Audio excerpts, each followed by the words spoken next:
Hi, I'm Allison Heller-Ono, board-certified professional ergonomist and physical therapist at Worksite International. And today I'm going to take you through the common anthropometric measures in the office and their significance. First, we need to position the person in neutral posture to measure them for the seated or standing workstation.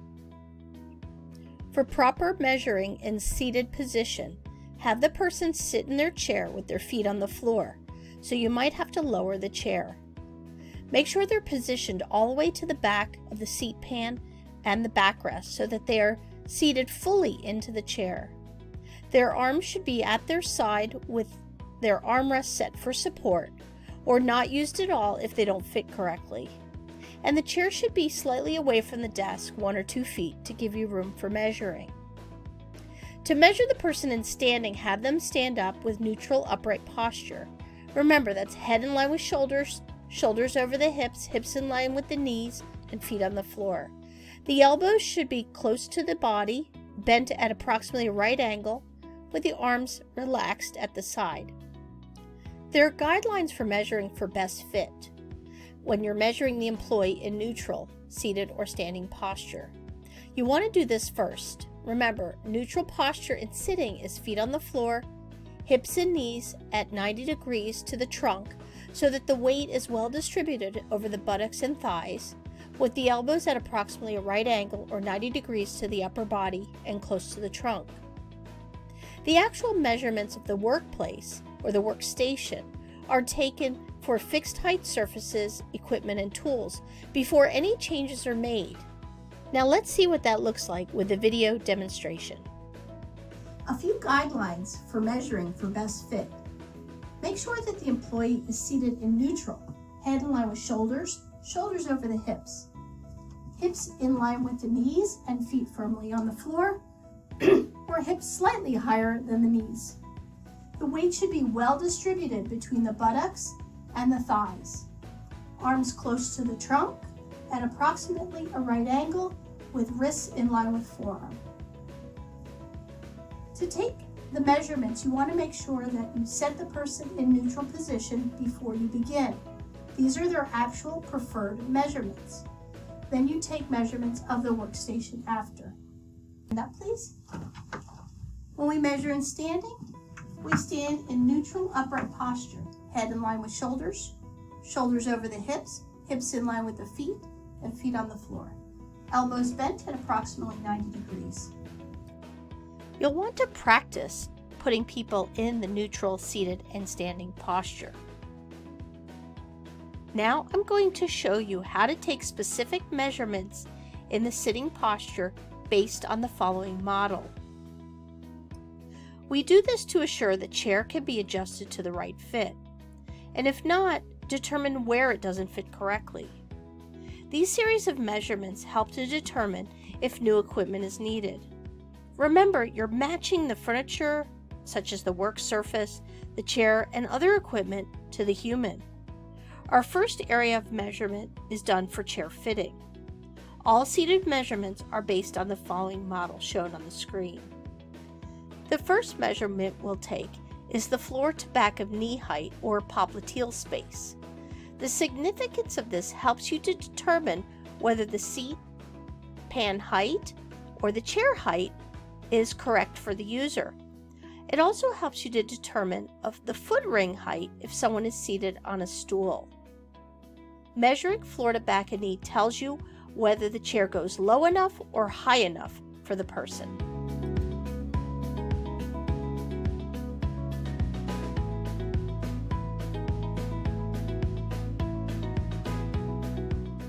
Let's watch that again. Drop the tape measure behind the back of the knee, place your finger to the side, and measure from the floor to back of knee height.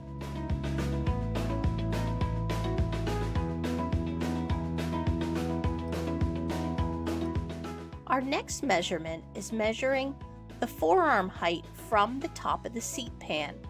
This determines the armrest height. It also helps to determine the range of adjustability the armrest height should be. In some cases, the armrest can be removed from the chair so that you can get a more accurate measurement.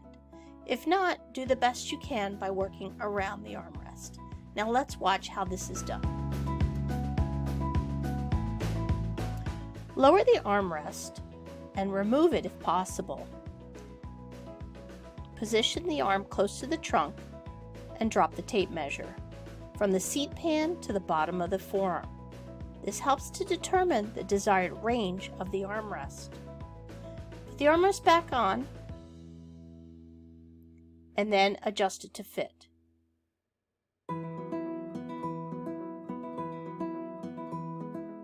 If there's no armrest or the armrest doesn't fit correctly, try to work around it by positioning the tape measure to the bottom of the seat and measuring again under the forearm. The next measurement is taken from the buttock to the back of the knee. This helps to determine seat length or seat depth, or maximum seat depth and minimum seat depth. You want to allocate about 1 inch space, a minimum of 2 fingers distance between the front of the seat pan and the back of the knee. Now let's see how that looks. If there's an armrest, try to work around it. Slide the tape measure out and measure it from the back of the knee to the back of the buttocks.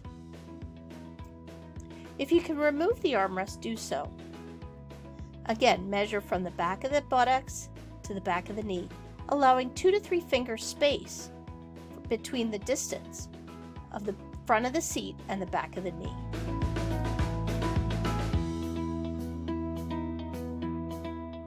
The next area of measurement is measuring from the seat pan to the shoulder height. The significance helps you to determine how high or tall the seat back height should be. The most important thing is to support the lumbar curve of the lower back, but having more support and weight distribution across the shoulders and the scapula area is important as well. So measuring from seat pan to shoulder height helps you to better determine what the actual back height should be. Let's see how it looks to measure seat back height. Drop the tape measure down to the seat pan and measure from the top of the shoulder. It's pretty simple. Let's watch it one more time. Drop the tape measure down to the seat pan and measure to the side of the shoulder.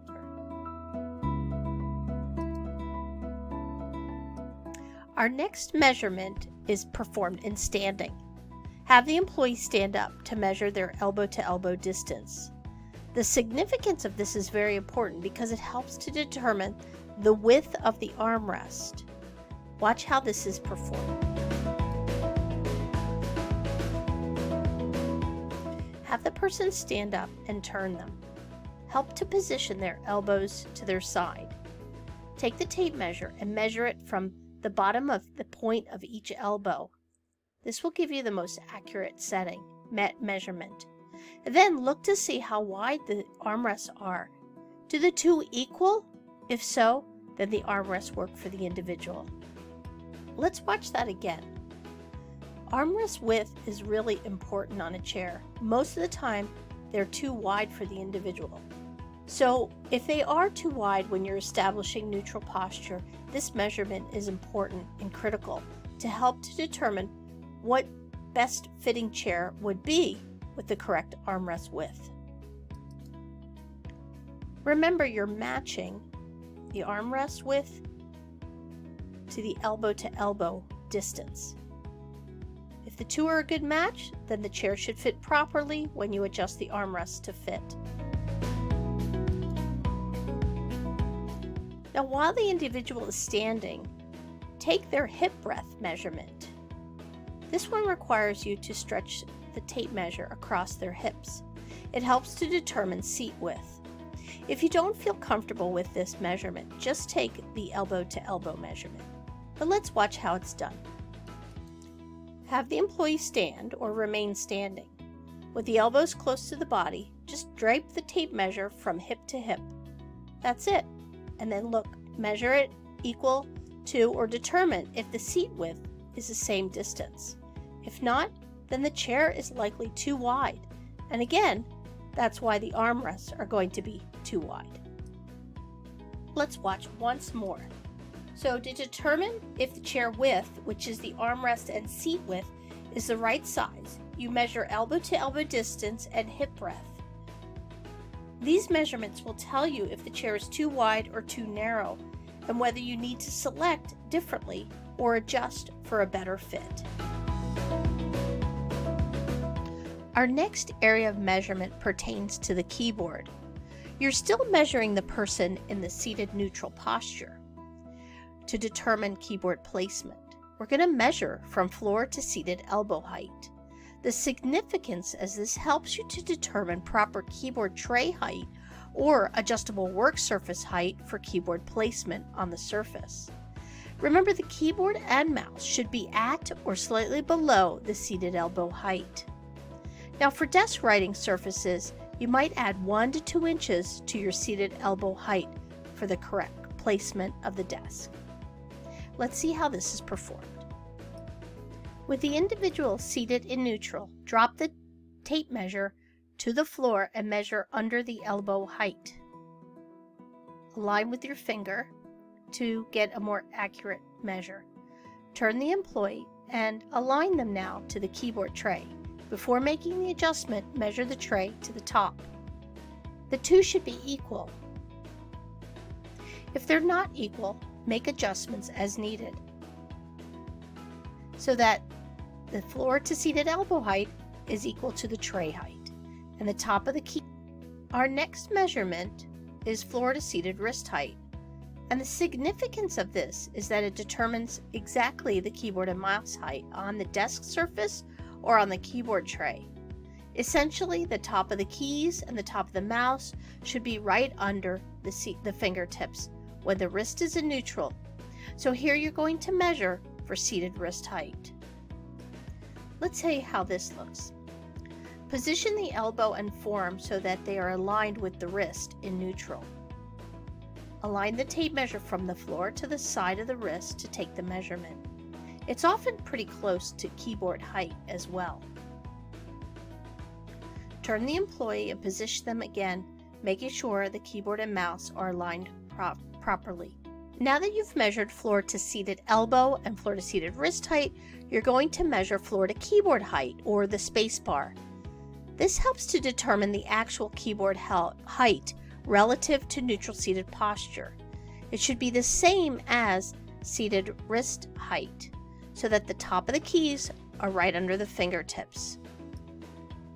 Here you're just going to drop the tape measure down from the space bar and measure across.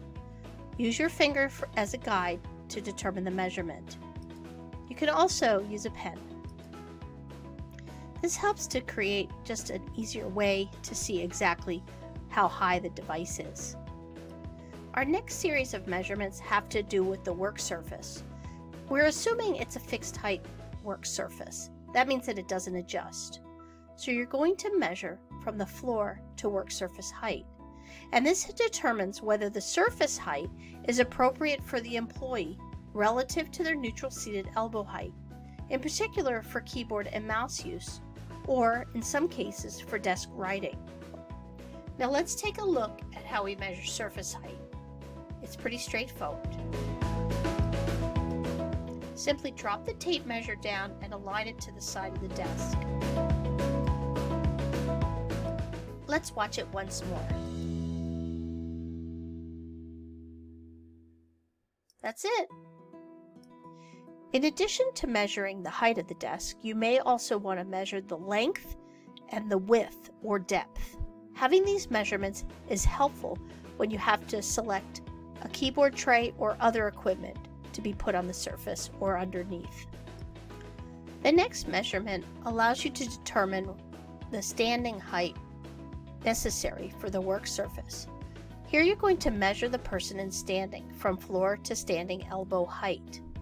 The significance determines work surface height in standing for keyboard and mouse placement, keeping in mind that the keyboard and mouse should be at or slightly below standing elbow height.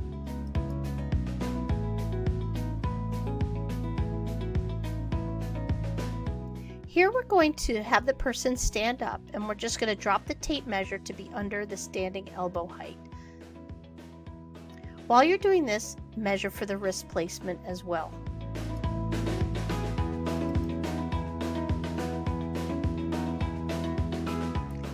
Now we're going to measure floor to seated eye height. You're going to drop the tape measure to the side of the ear-eye line.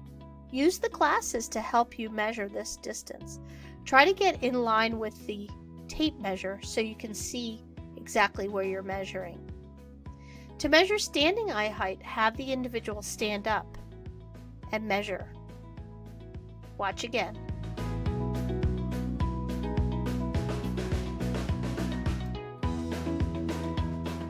We're going to use floor to seated eye height and floor to standing eye height to help us determine monitor placement in both of those positions. Floor to seated eye height and floor to standing eye height help you to determine monitor placement relative to either of those postures. To do this, we're going to measure from the floor to desk height plus desk to monitor first line of type, which is where the cursor begins on most screens. Now let's watch how this is done.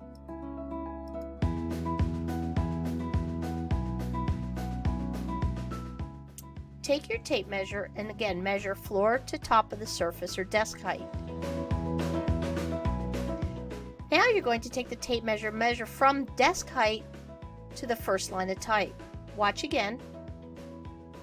Align the tape measure to the monitor where the first line of type or the cursor begins. Now you're going to add these two measurements, and they should be equal to the person's horizontal line of sight or seated eye height. Drop the tape measure to the side, and again measure to the ear-eye line or glasses.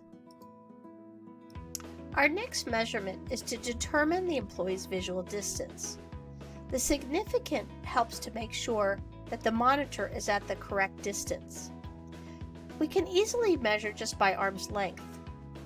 The monitor should be placed at a comfortable distance so that the viewer doesn't have to change their posture.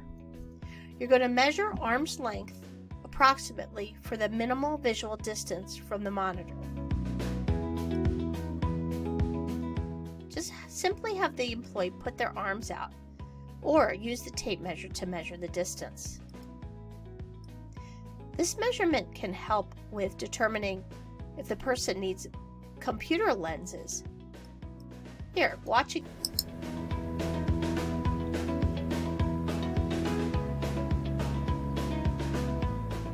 Again, watch again.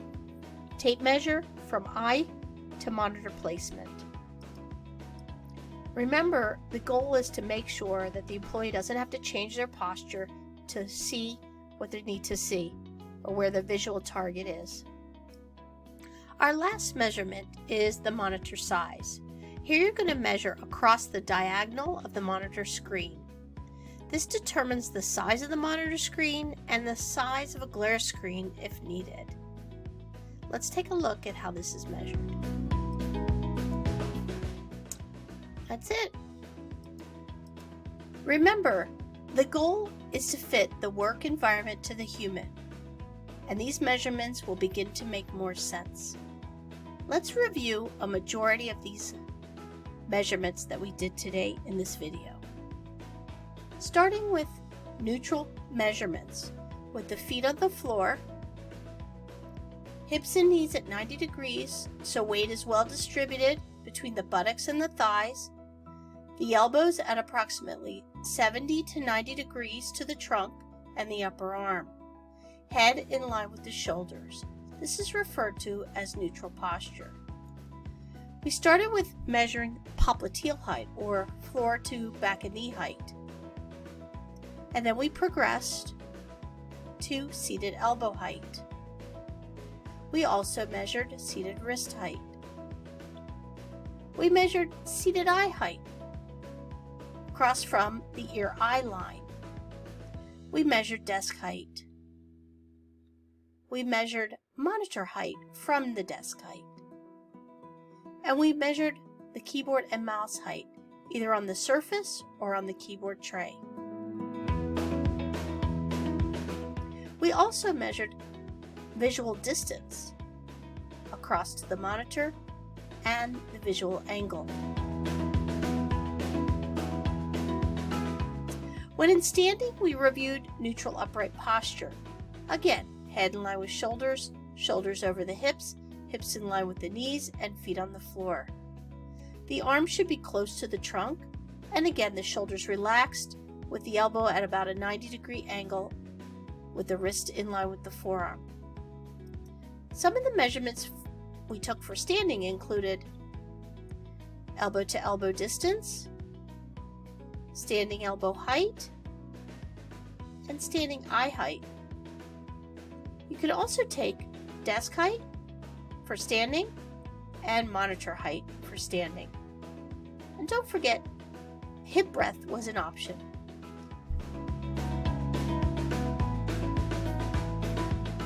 Visual distance is also important, but you've measured this already in sitting. You've now reviewed the common anthropometric office measures and their significance. This has been an imperfect production by Allison Heller-Ono of Worksite International. Thank you.